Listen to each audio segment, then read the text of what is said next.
حضرت زبیر رضی اللہ تعالی عنہ کے بارے میں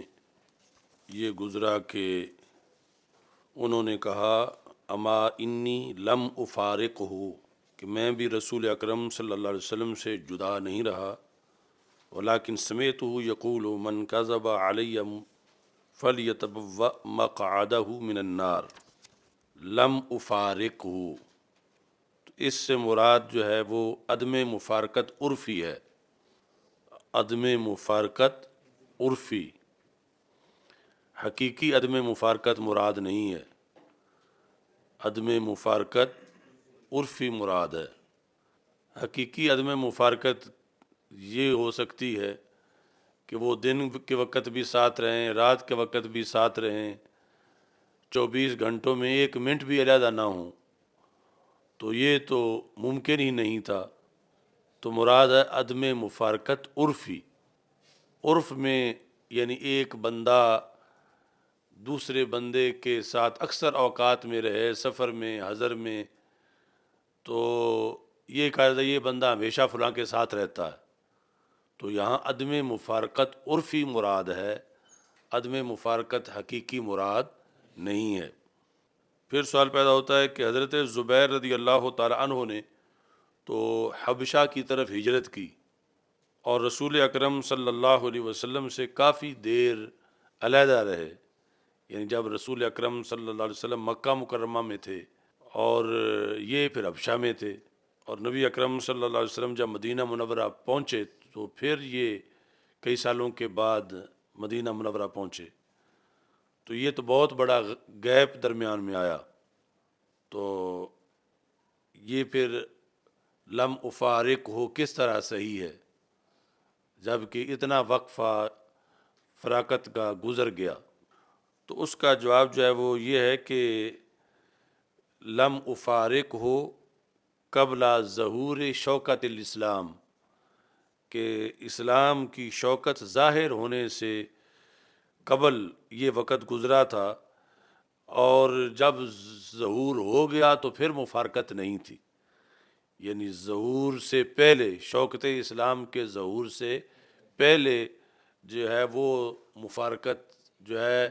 اس کو شمار نہیں کیا جائے گا۔ اصل یعنی یہ ساتھ رہنا اور یہ سارے معاملات جو ہیں یہ ظہور شوکت اسلام کے بعد متصور ہیں، اور اس وقت یہ ہمیشہ ساتھ ہی رہے۔ اب اس پر یہ سوال پیدا ہوتا ہے کہ اگر ہر صحابی ہی یہ پالیسی اپنا لیتے جو انہوں نے اپنائی ہوئی تھی، اما انی لم افارق ہو ولیکن سمعتہ یقول من کذب علی فلیتبوأ مقعدہ من النار، کہ ساتھ تو میں بھی بہت رہا ہوں لیکن اس وجہ سے یہ حدیث جو ہے من کذب علی، اس کے ڈر کی وجہ سے میں کثرت سے روایت نہیں کرتا۔ تو اگر ہر صحابی ہی اس پالیسی پہ ہوتے تو پھر حدیث آگے کیسے پہنچتی، دین کیسے پہنچتا؟ ایک اعتراض اس طرح ہے۔ دوسرا اس طرح ہے کہ یہ جب اس حدیث سے ڈرتے تھے من کذب علی فلیتبوأ مقعدہ من النار، تو دوسرے جنہوں نے کثرت سے روایت کی کیا وہ نہیں ڈرتے تھے؟ انہوں نے پھر کیوں روایت کی؟ جب انہیں اس حدیث کی وجہ سے ڈر تھا تو پھر انہیں ڈر کیوں نہیں تھا؟ تو یہ دونوں طرف سے اعتراض ہوتا ہے۔ اب اس میں یہ جاننا پڑے گا کہ ان کی اصل صورتحال یعنی رکاوٹ کیا تھی جو اس حدیث کے تابع ہے، اور وہ دوسروں میں وہ رکاوٹ نہیں تھی، ان کی ڈیوٹی یہی بنتی تھی کہ وہ روایت کرتے، اور ان کے لیے احسن یہی تھا کہ نہ کرتے، یعنی ان کا کرنا اپنی جگہ ضروری بھی تھا اور آسان اقدام بھی تھا، اور ان کا نہ کرنا یہی زیادہ احتیاط تھی اور آسان اقدام تھا۔ اس لحاظ سے امام کرمانی نے اچھی وضاحت کی ہے، اور یہ ذہن میں رکھنی چاہیے، اور اس پر پھر پورے علم حدیث کا مدار ہے۔ آج بھی حدیث پڑھنے پڑھانے کے لحاظ سے یا 14 صدیوں میں جو یہ دین آگے پہنچا ہے، اگر سارے اس پالیسی پہ ہو جاتے تو پھر آگے سلسلہ ہی نہ چلتا، احادیث وہیں رک جاتی، نہ تدوین ہوتی نہ محدثین ہوتے۔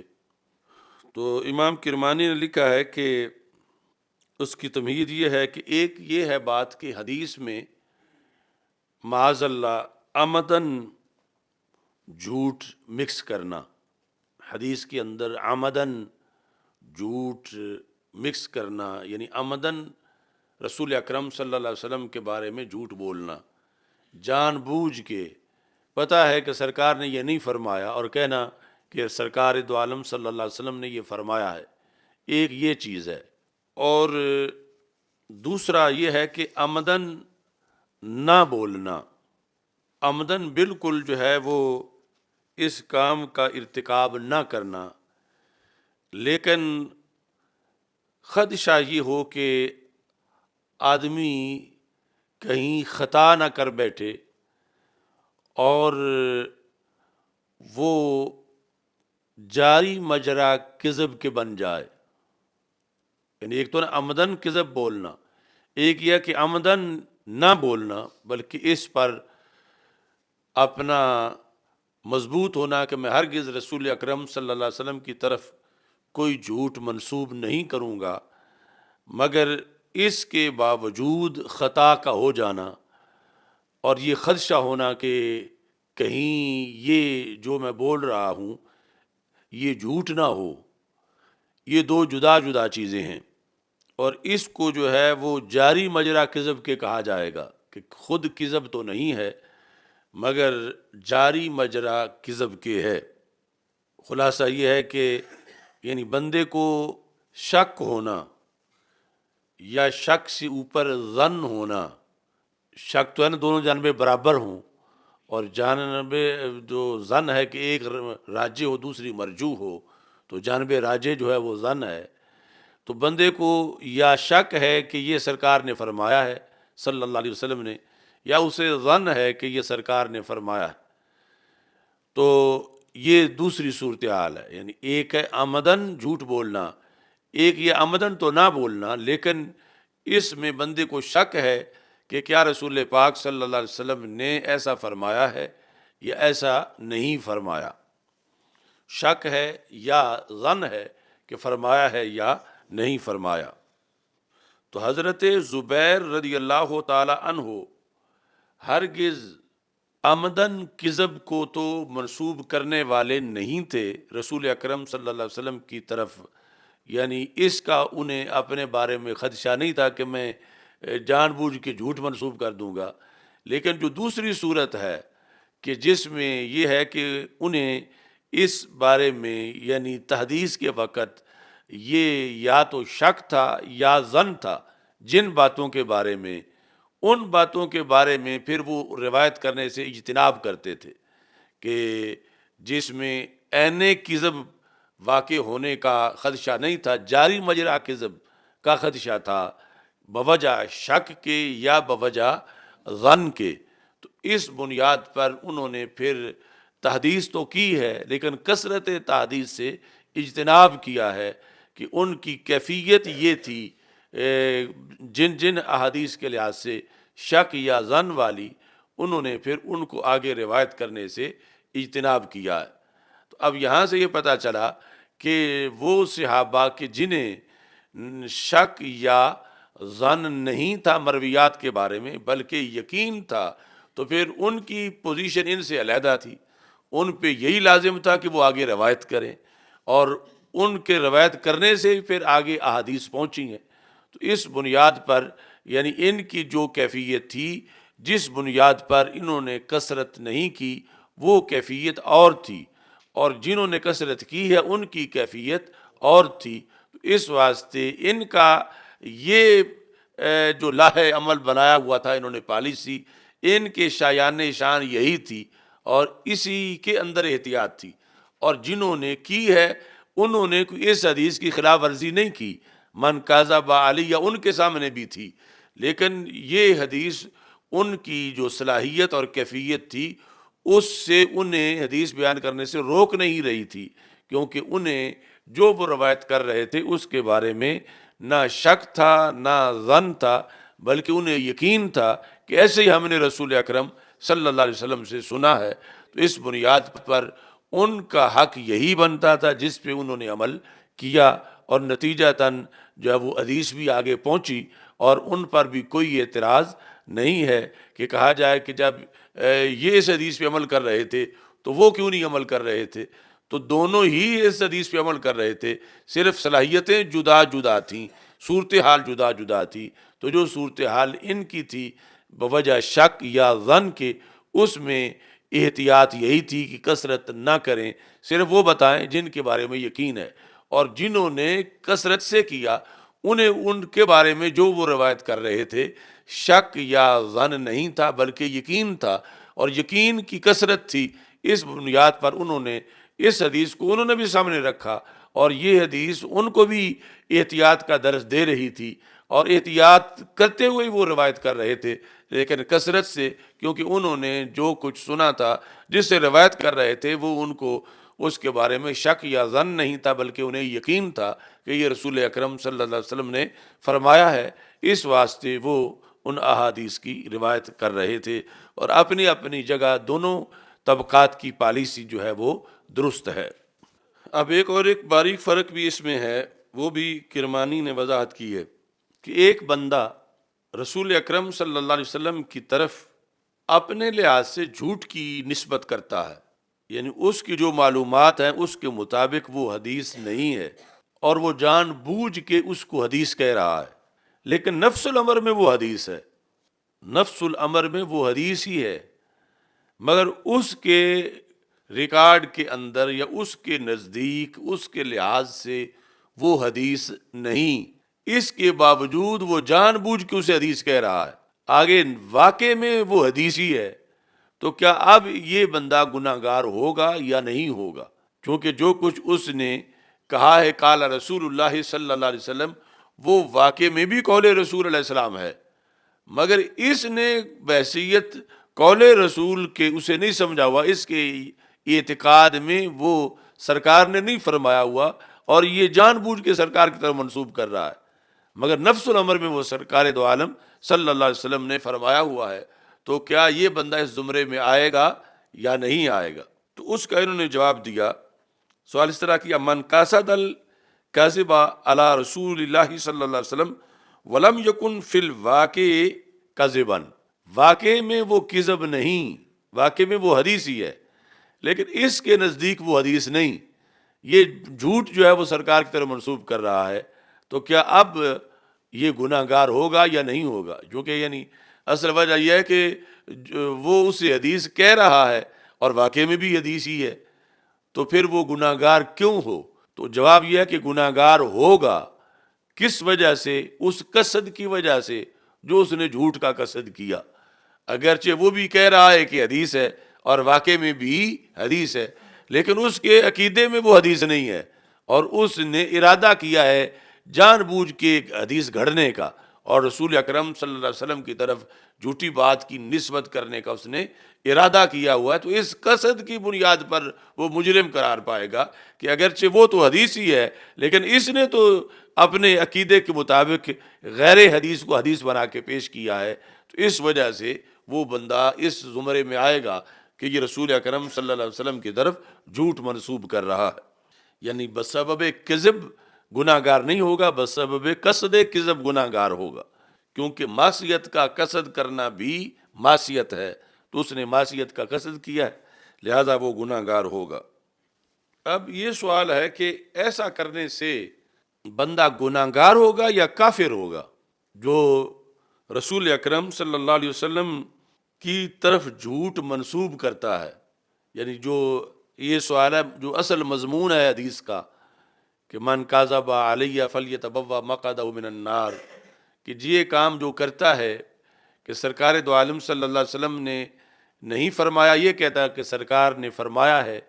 تو جو جھوٹ منسوب کرتا ہے رسول اکرم صلی اللہ علیہ وسلم کی طرف، اس بنیاد پر صرف گناہ ہوگا یا کفر ہوگا؟ چونکہ دونوں باتوں میں فرق ہے، گناہ گار ہونا یہ چھوٹا مسئلہ ہے، کافر ہو جانا، کفر ہو جانا یہ بڑا مسئلہ ہے۔ تو اس کا جواب یہ ہے کہ اگر وہ رسول اکرم صلی اللہ علیہ وسلم کی طرف جھوٹ کی نسبت کو جائز سمجھتا ہے، حلال سمجھتا ہے، تو پھر یہ کفر ہوگا۔ اور اگر حلال نہیں سمجھتا، جائز نہیں سمجھتا، مگر یہ دھندا کر رہا ہے لیکن سمجھتا ہے کہ یہ گناہ کا کام ہے، یہ حلال نہیں ہے، تو پھر صرف گناہ ہوگا۔ اگر حلال سمجھ کے کرے، جائز سمجھ کے کرے، تو پھر رسول اکرم صلی اللہ علیہ وسلم کی طرف منسوب کرنا گھڑ کے حدیث، یہ عمل صرف گناہ نہیں ہوگا بلکہ کفر بھی ہوگا۔ تو یہ دونوں باتوں میں فرق ہے۔ اور کفر بھی یعنی اس طرح کہ اسے قتل کر دیا جائے گا، یعنی وہ حکومت کی طرف سے۔ اور اگر جو ہے وہ جھوٹ کو منسوب کرنا جائز نہیں سمجھتا مگر کر رہا ہے، یہ مانتے ہوئے دل میں کہ یہ میں گناہ کا کام کر رہا ہوں، کسی ایک حدیث کی بنیاد پر اب اس کی ساری روایات منسوخ ہو جائیں گی۔ جب یہ ثابت ہو گیا کہ اس نے ایک بار ایسا کیا ہے کہ جھوٹ گھڑ کے رسول اکرم صلی اللہ علیہ وسلم کی طرف منسوب کر دیا ہے اس نے، تو ردت روایاتہ کلھا، اس کی ساری روایات مسترد ہو جائیں گی۔ ہاں اگر وہ روایات باقی اور راویوں نے روایت کی ہیں تو ان کے لحاظ سے وہ معتبر ہوں گی، لیکن اس کی طرف سے اس نے جو بھی روایت کیا ہوا ہے، اس کی نسبت سے کوئی حدیث روایت کرنا بھی درست نہیں ہوگا۔ اب یہ صورتحال ہے کہ اگر وہ توبہ کر لے، یعنی ایسا تو اس نے کیا تھا، پھر اس نے توبہ کر لی اور توبہ بھی پکی کر لی، یعنی ایک تو ہوتی ہے نا توبہ فارمیلٹی کے لیے، یا ایک ہوتی ہے توبہ جو توبہ کر کے پھر توڑ دے۔ توبہ کی اور پکی توبہ کی، اور زمانہ گواہ ہے کہ اس نے اس جرم سے پھر توبہ نبھائی ہے، تو کیا پھر اس کی روایات قبول ہوں گی یا نہیں ہوں گی؟ تو امام احمد بن حنبل اور محدثین کی ایک جماعت کہتی ہے لا تقبل روایات ابدا، پھر بھی اس کی کبھی روایت قبول نہیں ہوگی۔ اگر توبہ پکی بھی کر لے پھر بھی اس کی روایت قبول نہیں ہوگی، یعنی وہ ہمیشہ مجروح راوی قرار پائے گا۔ ذرا جو ایک بار اس پر ہو گئی تو اب وہ ہمیشہ مجروح ہی رہے گا، ثقہ راویوں میں اس کو شمار نہیں کیا جائے گا۔ اس میں امام کرمانی نے یہ ذکر کر کے پھر اس کو رد کیا ہے، کہتے ہیں قلت ھذا مخالف للقواعد والمختار القطع بصحة توبته وقبول روایته بعدها وقد اجمعوا على صحة روایت من كان كافرا فاسلم۔ یعنی یہ امام احمد کا اور ایک جماعت کا مذہب تو ہے کہ پکی توبہ ہو جائے تو پھر بھی روایت نہیں کی جائے گی، لیکن کہتے ہیں کہ یہ جو اصول حدیث کے قوانین ہیں اس کے خلاف ہے۔ مختار یہ ہے کہ اگر اس کی توبہ پکی ثابت ہو جائے تو پھر جو ہے اس سے قبول کی جائے گی حدیث۔ اور اس پر دلیل یہ دی کہ اس بات پر تو اجماع ہے کہ ایک بندہ جو ہے وہ پہلے کافر تھا پھر مسلمان ہوا تو اب اس سے روایت لینا صحیح ہے۔ تو جس طرح اس کا وہ ماضی جو کفر تک پہنچا ہوا تھا، اس کے بعد اسلام لانے کی بنیاد پہ پھر وہ جرح ختم ہو گئی ہے اور اس سے حدیث قبول کی جاتی ہے، تو اگر اس کی توبہ پکی ہو تو اس سے بھی مختار مذہب کے مطابق جو ہے وہ حدیث قبول کی جائے گی۔ باقی یہ جو حدیث گھڑ کے منسوب کرنا، یہ عام ہے کہ وہ احکام والی حدیث ہو یا مواعظ والی ہو، یعنی اس میں فرق ہے۔ احکام والی ہے، نماز روزے کا طریقہ مسائل، یا وہ کوئی فکر آخرت والی، واعظ والی، کیسس والی باتیں ہیں، سب کے اندر گھڑ کے منسوب کرنا ایک جیسا جرم ہے یا کچھ فرق ہے؟ کیونکہ احکام کا مسئلہ زیادہ سیریس ہے اور باقی ترغیب و ترہیب اور مواعظ یہ اتنا سیریس نہیں ہے۔ تو اس میں بھی جو ہم اہل سنت و جماعت کے نزدیک جو بھی موضوع ہو، حدیث گھڑنا ایک جیسا جرم ہے، یعنی چھوٹا جرم نہیں ہے، بہت بڑا جرم ہے۔ اگر حلال سمجھ کے کرے گا تو کافر ہوگا، ویسے کرے گا تو گناہ گار ہوگا۔ مگر فرقہ کرامیہ جو ہے ان کے نزدیک تفریق ہے۔ کرامیہ کے نزدیک جو ہے وہ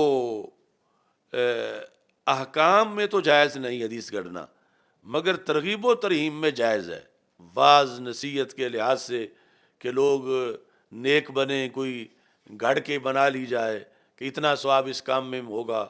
اور اس طرح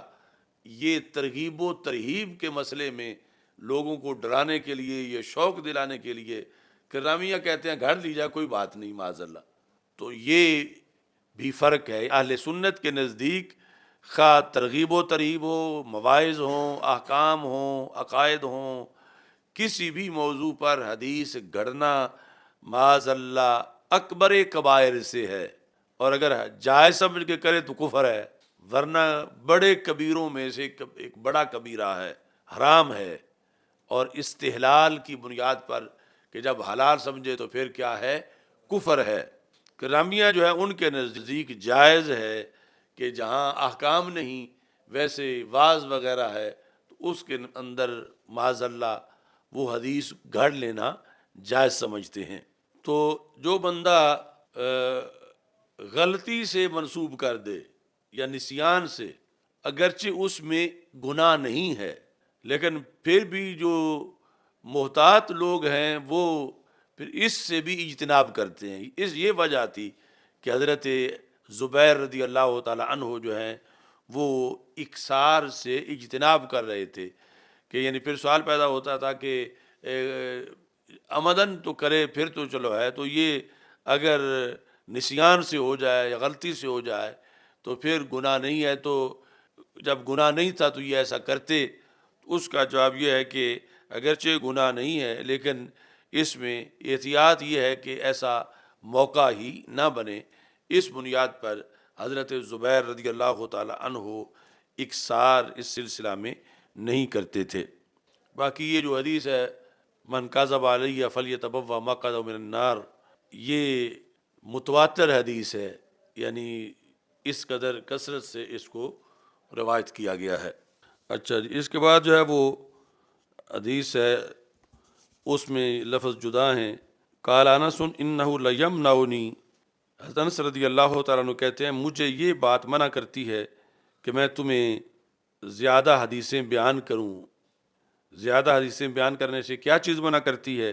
کہ نبی اکرم صلی اللہ علیہ وسلم نے ارشاد فرمایا من تعمد علیہ کذبا، کذب یا کذب دونوں طرح پڑھ سکتے ہیں، کہ جس نے جان بوجھ کے میری طرف جھوٹ منسوب کیا، فلیتبوأ مقعدہ من النار، اسے چاہیے کہ وہ اپنا ٹھکانہ آگ میں بنائے۔ جدید عربی میں لفظ مقعد جو ہے سیٹ کے معنی میں آتا ہے، یہ جہاز کی سیٹ یا گاڑی کی سیٹ، مقعد مقاعد شاغرہ خالی سیٹیں، یا حجز المقاعد سیٹیں بک کرانا۔ آگے ہے سلمہ رضی اللہ تعالیٰ عنہ کہتے ہیں کہ میں نے رسول اکرم صلی اللہ علیہ وسلم سے یہ سنا ہے کہ آپ فرما رہے تھے من یقل علیہ ما لم اقل، جو میرے بارے میں قول کرے کہ میں نے فلاں چیز فرمائی حالانکہ میں نے نہیں فرمائی، فلیتبوأ، اسے چاہیے کہ وہ اپنا ٹھکانہ آگ میں بنائے۔ اب سوال پیدا ہوتا ہے کہ یہاں پر لفظ قول ہے کہ جس نے میرا قول قرار دیا کسی چیز کو حالانکہ وہ میرا قول نہیں تھا، تو اگر کوئی قول منسوب نہ کرے فعل منسوب کر دے تو پھر کیا حکم ہے؟ کہ رسول اکرم صلی اللہ علیہ وسلم کو میں نے اس طرح کرتے دیکھا یا سرکار نے اس طرح کیا، حالانکہ سرکار دو عالم صلی اللہ علیہ وسلم نے اس طرح نہیں کیا، تو اس کے بارے میں کیا حکم ہے؟ تو اس کا جواب یہ ہے کہ فعل بھی اسی کے معنی میں ہے، جس طرح رسول اکرم صلی اللہ علیہ وسلم کی طرف گھڑ کے کوئی قول منسوب کرنا حرام ہے اور اس کو حلال سمجھے تو کفر ہے، ایسے ہی کوئی فعل منسوب کرنا جو رسول اکرم صلی اللہ علیہ وسلم نے نہیں فرمایا تو یہ کہتا ہے کہ آپ نے فرمایا ہے ایسا، یعنی ایسا وہ فعل کیا ہے، تو یہ بھی اسی کے معنی میں ہے۔ اگر جو ہے وہ استحلال سمجھتے کہ ایسا کرنا حلال ہے تو پھر کفر ہے، ورنہ وہ اکبر کبائر سے ہے۔ تو سب سے بڑا جھوٹ جو ہے کائنات کا وہ ہے الکذب علی اللہ، کہ کوئی یہ کہے کہ اللہ نے یوں فرمایا ہے، گھڑ کے جو اللہ نے نہیں فرمایا کہے کہ اللہ نے یوں فرمایا ہے، تو اس کے بعد جو بڑا جھوٹ ہے وہ یہ ہے کہ رسول اکرم صلی اللہ علیہ وسلم کی طرف منسوب کرے کہ رسول اکرم صلی اللہ علیہ وسلم نے یہ فرمایا ہے، حالانکہ آپ نے نہیں فرمایا۔ تو یہ بہت سے لوگوں نے پھر جو ہے وہ اکثار سے اجتناب کیا، صحابہ نے بھی، تابعین نے بھی، کہ زیادہ احادیث روایت نہ کی جائیں، اور پھر کچھ تابعین جو ہے وہ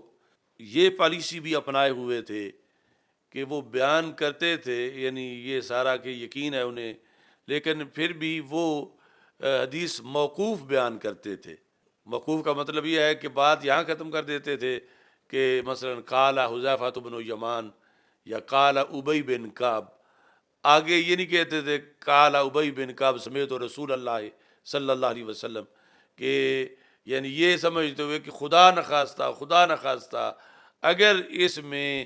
کوئی مکس ہو گیا لفظ تو پھر بھی صحابی کی طرف منسوب کرنے میں اتنی غلطی تو نہیں جتنی سرکار کی طرف منسوب کرنے میں ہے، کیونکہ وہ تو بہت بڑا مسئلہ ہے۔ تو اس لیے کہ یہ بھی احتیاط کرتے تھے کہ جانتے ہوئے کہ آگے بھی حدیث جاتی ہے لیکن اسے پھر موقوف کر دیتے تھے صحابی کے اوپر، کہ صحابی سے آگے پھر اس کو مرفوع نہیں کرتے تھے، اور یہ کام بھی بوجہ احتیاط کرتے تھے۔ زہری بہت بڑے محدث ہوئے ہیں، تو دوسری طرف ربیہ رائے ہیں۔ ربیہ رائے یعنی وہ رائے کا کثرت سے استعمال کرتے تھے، یہاں تک کہ ان کا نام ہی ربیہ رائے بن گیا۔ تو ان کا آپس میں اس بات پر مناظرہ ہو گیا، یعنی زہری روایت کے زیادہ لمبردار تھے اور ربیہ رائے کے زیادہ لمبردار تھے۔ تو زہری نے مطلب چڑھائی کی امام زہری نے کہ دیکھو ہم تو وہ لوگ ہیں کہ جو رسول اکرم صلی اللہ علیہ وسلم کے فرمان لوگوں کو پڑھاتے ہیں، اور تم اپنی رائے لیے پھرتے ہو، تم اپنی رائے جو ہے وہ رائج کر رہے ہو، اپنی رائے لوگوں کو بتاتے ہو، تو ہمارا شعبہ تمہارے شعبے سے اچھا ہے۔ یعنی انہوں نے اس طرح کر کے حضرت ربیہ رائے کی مذمت کی۔ ربیہ رائے نے پھر جواب دیا، انہوں نے کہا کہ انما انا اخبر الناس برأیی ان شاءوا اخذوا ان شاءوا ترکوا، کہ میں زیادہ احتیاط کر رہا ہوں تمہارے مقابلے میں، کہ میں یہ نہیں کہتا کہ یہ سرکار نے فرمایا، میں تو کہتا ہوں سیدھا یہ میری رائے ہے، اب لوگوں کی مرضی ہے اس پہ عمل کریں، مرضی ہے چھوڑ دیں۔ اور تم انما انت تخبرہم الرسول اللہ صلی اللہ علیہ وسلم، تم یہ کہتے ہو کہ یہ سرکار دو عالم صلی اللہ علیہ وسلم نے فرمایا ہے، فانظر ما تخبرہم بھی، پھر آپ اندازہ کر لیں کہ آپ پہ کتنی ذمہ داری آ رہی ہے، کہ آپ تو کہتے ہیں رسول پاک صلی اللہ علیہ وسلم نے فرمایا ہے، اب آگے یہ ثابت کرنا کہ واقعی سرکار نے فرمایا ہے، تو یہ بہت بڑی ذمہ داری ہے۔ تو باقی میں تو کہہ دیتا ہوں یہ میری رائے ہے، اب لوگوں کی مرضی ہے وہ رائے اپنائیں یا رائے کو چھوڑ دیں، لیکن آپ تو کہتے ہو کہ رسول پاک صلی اللہ علیہ وسلم نے یہ فرمایا ہے، تو رسول پاک صلی اللہ علیہ وسلم کی طرف نسبت کرنا یہ کوئی چھوٹی بات نہیں ہے، یہ بہت زیادہ احتیاط اور بڑا حساس مسئلہ ہے۔ اس واسطے یعنی جو میرا فیلڈ ہے اس میں اتنے خطرات نہیں ہیں جتنے تمہارے فیلڈ میں خطرات ہیں، کہ تم جو ہے وہ نسبت رسول اکرم صلی اللہ علیہ وسلم کی طرف کرتے ہو۔ کل حزب بما لدیہم فارغون، تو اپنے اپنے شعبے میں دونوں ہی اپنی دلیل اچھی دے رہے تھے۔